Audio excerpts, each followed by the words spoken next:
Now this is my kind of movie. The underappreciated workhorse gets the opportunity to make her Nepo baby boss suffer while stranded on a deserted island. Sold, and sold. Start the review. I actually like my boss, and I'm definitely not the workhorse.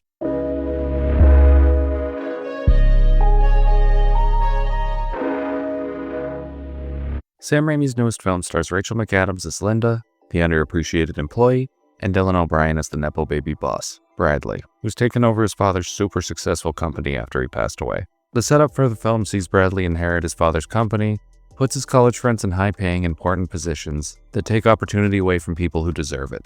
The normal hot serving of nepotism you're familiar with if you've ever worked an office job. This is of course bad news for Linda, because she was due for that promotion, but is now going to Bradley's douchebag friend. What's even worse is Bradley's going to fire Linda after they return from this company trip to Bangkok. Or that's what the plan would be if the plane didn't crash, leaving Linda and Bradley the only survivors stranded on a remote island. I've been on some bad work trips in my day, but this is ridiculous.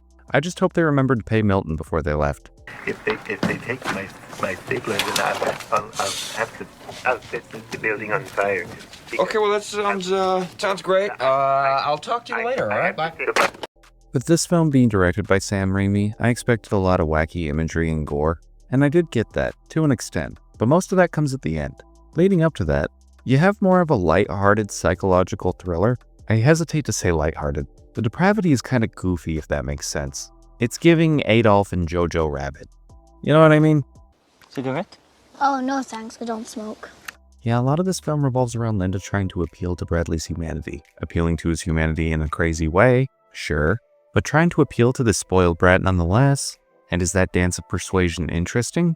Kind of. I found myself going through spurts of profound interest, only for it to be followed by stretches of boredom. It's tough to say I liked this movie, because yes, there are a few parts where I was literally on the edge of my seat, mainly scenes related to Rachel McAdams showing off her acting chops, because goddamn Allie from The Notebook still has it. This is the most demanding role I've ever seen from McAdams, and she nails it. There are a few scenes where you can't help but feel really bad for her character, but then in that same scene she'll unsettle you, and then even creep you out. How was Dylan's performance, you ask? It's fine. It's a little ham-fisted if you ask me, but I chalk that up more to the writing of his character than Dylan's acting. As a consolation though, there's a tasteful shot of his bum for the ladies, as Mr. Jackman would say. The CGI also wasn't the best, but I honestly think Sam Raimi likes his CGI to look a little funky, because the last 3 movies I've seen from this guy looked like this. If he wanted to flesh out the effects more, he would. I can't help but feel like he wants them to look like this, and I just don't really vibe with it. It could be worse, I guess. Anticlimactic and completely void of any cathartic experience. I didn't understand a word you said. Do I recommend this? This is a tough one for me, because I didn't love this movie, but I did find plenty of things to enjoy. I'm gonna give it a soft watch-it-at-home recommendation. My apologies to Sam Raimi, the master. I just couldn't get it to an in-theater watch. I still love you though. That's it for me. And as always, thank you for your time.